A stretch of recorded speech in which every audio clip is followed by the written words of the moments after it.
out more. And if you're planning to see lights, then the Lewis Lights located in Purvis should be on your list of things to do.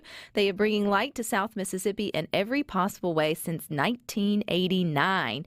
And joining us today on Good Things to give a few behind-the-scenes secrets there with all of their lights is Miss Deborah Lewis. Hi, Deborah. Hello. It's good to have you here. I know this has been a long-standing tradition, not only for your family, but for so many in Mississippi. So take us back to 1989. When did this get started for your family? Well, it started probably the idea of it actually started around 1988. My Aunt, Evelyn Lewis, used to take us to see Christmas lights every single Christmas Eve. That was our tradition and had been an long-standing tradition for the family for years. And it got to where nobody was really decorating anymore, so she decided there's no point in traveling trying to find lights. I'll just put up some in my yard. And if I have to, we'll drive up and down the road and see our own. I love and that's basically how it started. And then it just sort of grew and grew and grew. But, you know, now we're talking about 3 decades later, Deborah, and it's become a staple for so many during their holidays. They look forward to the Lewis lights. So when do you guys start putting up the lights? I read where you have like 200,000 lights with over 300 pieces of handmade holiday woodwork. When does the Lewis Christmas, sort of extravaganza start? Normally around the middle to the later part of September, we start with trimming of the trees and the bushes, getting all that cleaned up and everything ready for the lights, and then we start the heavy work, which is the heavy electrical cords of which my mother Barbara made and created for the lights. And once we got all that out and everything ready to roll, then we would start putting up the lights. It usually takes about 8 weeks to get everything together. Well, you bring up your mother, Barbara, who it's crazy to add to the story because she was a master electrician. So it had to take a brain like that to even think about how to connect all of those wires. I mean, I think most of us, Deborah, listening to Good Things, we all have probably too many things plugged into one outlet during this time. We're trying to see how much we can get on one little, strip or whatever it may be. So, I mean, did your mom have to sit down and really think through the electrical components to this?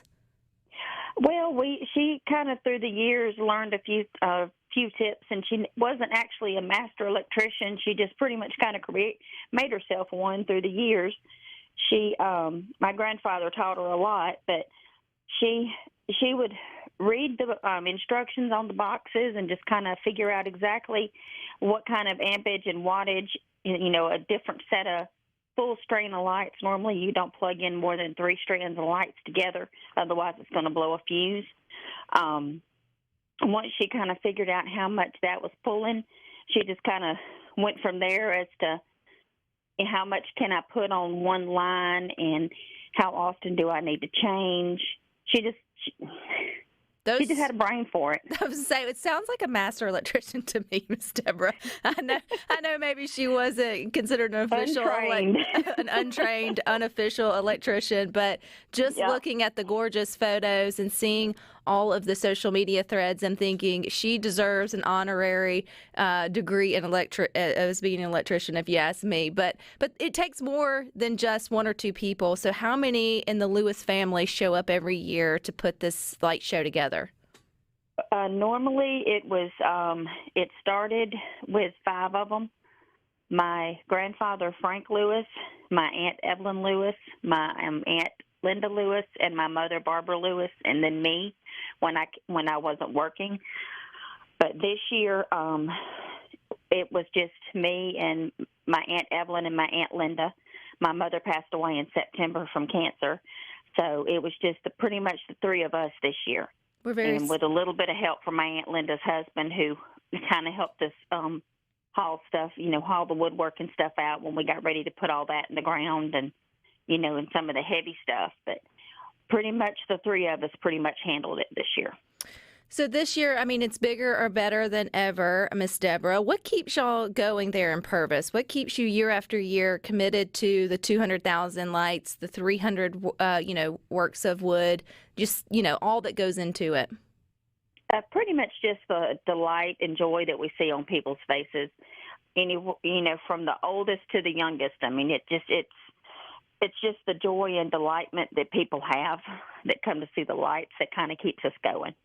Well, you got a few more days to get out and sort of see the lights. I know you guys turn it on at Thanksgiving. Is that the first time on Thanksgiving night or the day after Thanksgiving? Is that the first time you guys see it too? No, we actually do a test run before. We have to make sure nothing's going to blow. Because you never know when a power strip or something has been overloaded unintentionally, and we don't want anything to, throw breakers and stuff like that. So we usually do a test run before, and at night, sometimes just to make sure that we've got everything, the amount of lights that we want on a bush or say a tree, enough light to give a good show. But it's every night from Thanksgiving all the way to New Year's Eve we're on. You're on. Permitting. And you're there in Purvis. So where are you located? If we're listening to good things, we're ready to get out and visit and try something new, Miss Deborah. How do we find the Lewis lights? Well, our address is 280 Whitechapel Road, Purvis, Mississippi. But we're about halfway between Purvis and Hattiesburg, just off of Highway 11. It's easily accessible off of Interstate 59. If you're coming, say, from Jackson, you're going to take exit 60 off of Interstate 59, and that gets you on to Highway 11. And you'll just go towards Purvis for about 5 miles. You'll see our sign on the left. And if you're coming from the south, you'll just take the Purvis exit, and that just take 589 to straight to Highway 11, and you'll just go right, and it's easy accessible about 5 miles down 11 from that direction. And Miss Deborah, it's pretty easily accessible. And y'all have made it even easier by keeping it free. Is that intentional? Well, when we started, it just kind of started small.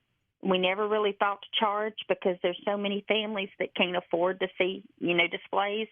We couldn't afford when we started, when we were seeing lights as kids, we couldn't afford to pay to go see somebody's lights. And there's just a lot of families that can't.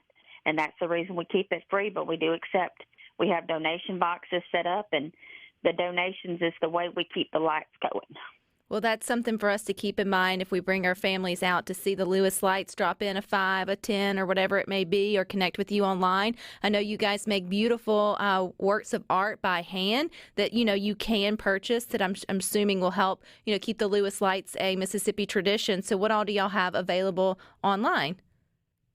Well, right now, online we don't have a massive amount on our website, but we do have some stuff. We are constantly adding. Mostly it's the crochet items, the knit hats, the scarves.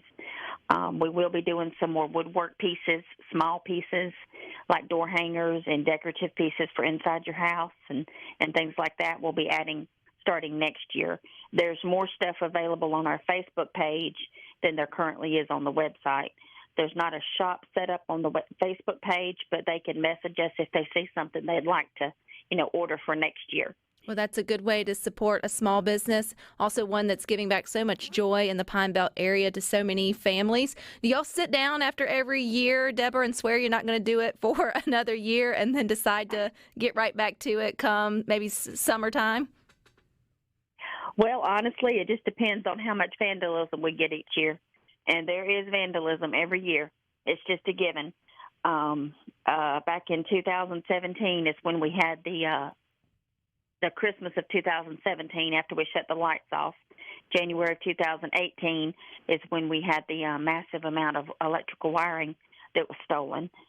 And that almost put a halt to it. That just kind of heartbreaking and heart-wrenching and financial drain that almost put a halt to the lights. But we were, as long as we don't have any massive, issues, hopefully we'll be able to continue for many more years. Well, I think that's also something great to remind us all to be respectful when we go out, which I think most of our Good Things listeners do, but then also to allow or to let those families know that you're here to support them. Again, the donation boxes or to, purchase from your works of art, just to let you know that we appreciate everything that you're doing, being part of Mississippi's holiday traditions. And Miss Deborah, I know your mom, Barbara, is smiling down from above and glad that you guys were able to put the lights on at least one more year. So I know it's a beautiful sight.